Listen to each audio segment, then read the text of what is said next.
बड़ी जानकारी मिल रही है। तेहरान में भीषण बमबारी हुई, हमले के बाद धुएं का गुबार उठता देखा गया। ईरान पर यूएस इजराइल के हमले लगातार जारी हैं। इस बीच तेहरान से जो तस्वीर सामने आ रही है, राजधानी में किस तरह से धुएं का गुबार उठ रहा है, आप देखिए। हमले के बाद धुएं का गुबार पूरे आसमान को काला रंगता हुआ दिखाई दे रहा है। तो तेहरान में आपको बता दें कि भीषण हमला किया गया है। हमले के बाद की ये तस्वीर आप देखिए।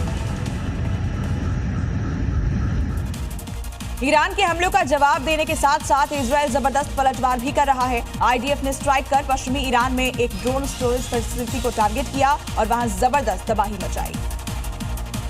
ईरान की ड्रोन स्टोरेज फैसिलिटी पर हुई स्ट्राइक की आईडीएफ ने वीडियो भी जारी कर दिया है। इस वीडियो में दिख रहा है कि इजरायली सेना ने ड्रोन ठिकाने को एक झटके में धमाका कर उड़ा दिया।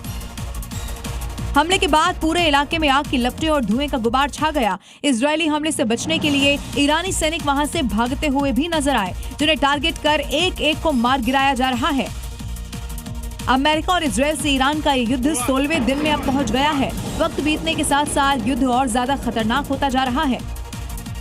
ईरान से जारी युद्ध के बीच में अमेरिका के लिए नॉर्थ कोरिया के तानाशाह किम जोंग उन बड़ी मुश्किल खड़ी कर सकते हैं, क्योंकि एक बार फिर से किम जोंग उन अमेरिका को तेवर दिखा रहे हैं। सी ऑफ जापान की तरफ 10 बैलिस्टिक मिसाइलें दागकर किम ने बताने की कोशिश की है कि वो कैसे युद्ध का पासा पलट सकते हैं।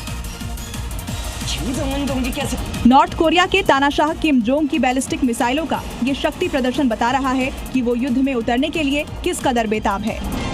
किम दुनिया को दिखाना चाहते हैं कि उनकी ये आग बरसाती मिसाइलें युद्ध में कैसे गेम चेंजर साबित हो सकती हैं। किम जोंग के तेवर इसलिए भी गर्म है क्योंकि साउथ कोरिया और अमेरिका अपना सालाना फ्रीडम शील्ड अभ्यास कर रहे हैं और इस युद्ध अभ्यास को नॉर्थ कोरिया अपनी सुरक्षा के लिए एक बड़े खतरे के रूप में देखता है।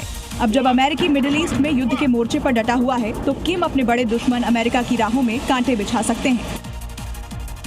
आधुनिक दौर में युद्ध पारंपरिक तरीकों से नहीं बल्कि टेक्नोलॉजी से लड़ा जा रहा है, जिसमें आत्मघाती ड्रोन गेम चेंजर साबित हो रहे हैं, क्योंकि ड्रोन पलक झपकते ही दुश्मनों के खेमों में घुसकर तबाही मचा सकते हैं। इसी मकसद से अमेरिका ने ईरान के खिलाफ युद्ध में मेरॉक्स ड्रोन की खेप तैनात की है। ईरान के आत्मघाती शाहिद ड्रोन का मुकाबला करने के लिए अमेरिका ने मिडिल ईस्ट में मेरॉक्स ड्रोन उतार दिए हैं। रिपोर्ट की अगर माने तो अमेरिका ने करीब 10,000 मेरॉक्स ड्रोन की खेप को मिडिल ईस्ट में भेजा है। ईरान के शाहिद ड्रोन से भी सस्ता अमेरिका का ये विनाशक दुश्मन के खेमे में जाकर विध्वंसक मचाने में कारगर है। ये आधुनिक तकनीक से लैस होने के बावजूद डिफेंस सिस्टम को चकमा देने में भी माहिर है। टारगेट को पहचानने और फिर उसे हवा में ही तबाह करने में ये सक्षम है। इसीलिए इस युद्ध में गेम चेंजर साबित हो सकता है।